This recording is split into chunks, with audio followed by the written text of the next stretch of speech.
India is an agricultural country. Agriculture is the main occupation of India. But still, farmers are finding it very difficult to cultivate in India. Maybe because of the monsoon problems, or maybe because of transportation or warehouse, or maybe because of the better pricing for their products. To give certain relaxation for the farmers in India, government said all the processes relating to agriculture are exempt from GST. In this class, let us study what are those activities, with relation to agriculture are exempt from GST. There are only certain activities, which if a farmer receives or farmer does, then those activities are exempt from GST. Entry number 54 talks about two services or two activities which are exempt from GST. Now, which are those two activities? First, it talks about any activity in relation to cultivation of plant is exempt. So, first it is talking about cultivation of plants. It also says if you are rearing of animals, it is exempt. Now, the question comes, what is rearing of animal? That is nothing but bringing up the animals. Say from calf to cow, or you have a pisciculture where you cultivate the fish, or it may be a silkworm. So, all these activities are exempt. But they are saying if you are rearing of animal, you can rear any animal, it is exempt, but not horse. Now, the question comes, why horse is not exempt? Because normally the farmers cultivate different types of animals, but not horse. Horse is normally reared. Horse is normally reared by the commercial clubs, say horse club. So, horse is mainly for a race purpose, and the government feels this is not an agriculture. So, that is why you need to remember any activity with relation to cultivation of plant is exempt. Rearing of animals again is exempt, but rearing of horse is not exempt. Entry number 54 continues to say there are 7 activities, the sub-activities in relation to either rearing of animals or cultivation of plant is exempt. Let us see what are these activities one by one. The first one, it talks about any activity which is directly related to agricultural produce. So, the word important there is directly related. So, what are the activities which are directly related to agricultural produce? Maybe harvesting of an agricultural produce or cultivation of agricultural produce. All these activities which are directly related. If they are directly related to agricultural produce, then they are exempt. The second sub-activity in entry number 54 talks about supply of farm labor. So, what is farm labor? You can see people behind me working in the farm. Now, if there is one person who is providing this farm labor to me, and I am paying him some amount, then he is doing the work of supply of farm labor to me, and this is exempt. Now, let us talk about third activity in entry number 54. It says any activity carried in agricultural farm which does not change essential characteristics of the product. So, they are saying it should not change the essential characteristics of the product. What are they saying? Now, let's say that this is maize and I am peeling the outer cover of it. Now, you can see even after peeling it off, it still remains maize. So, it was maize even before removing the cover.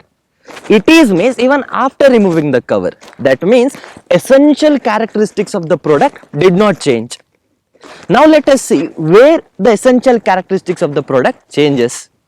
Say there is a maize and I remove the corn out of it and make a popcorn, right? So, from a maize, if I am doing a popcorn out of it, the essential characteristic is changed, right? I repeat, from a maize, if I am doing a popcorn, the essential characteristic is changed, but if I am removing only the outer cover, then the essential characteristics does not change.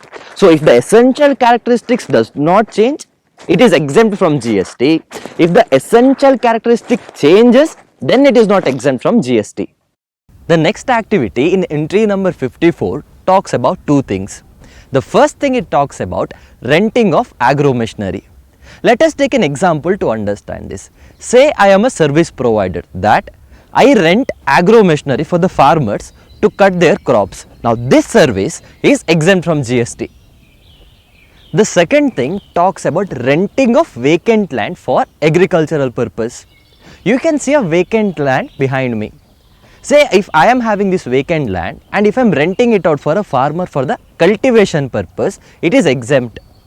On the other hand, say that I am renting this vacant land but not for the purpose of cultivation, but for any other commercial purpose. That is, say I rented this vacant land for a film shooting, for a movie shooting, I rented this vacant land. In that case, it is not exempt.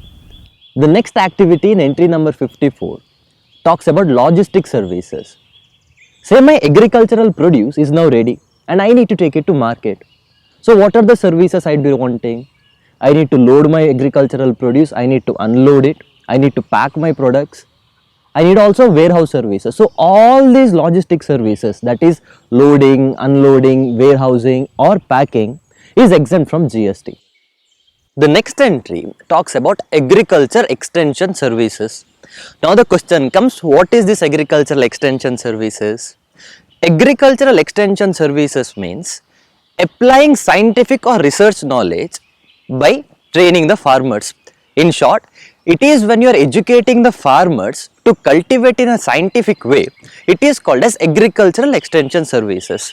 So any services with relation to educating the farmers is exempt from GST.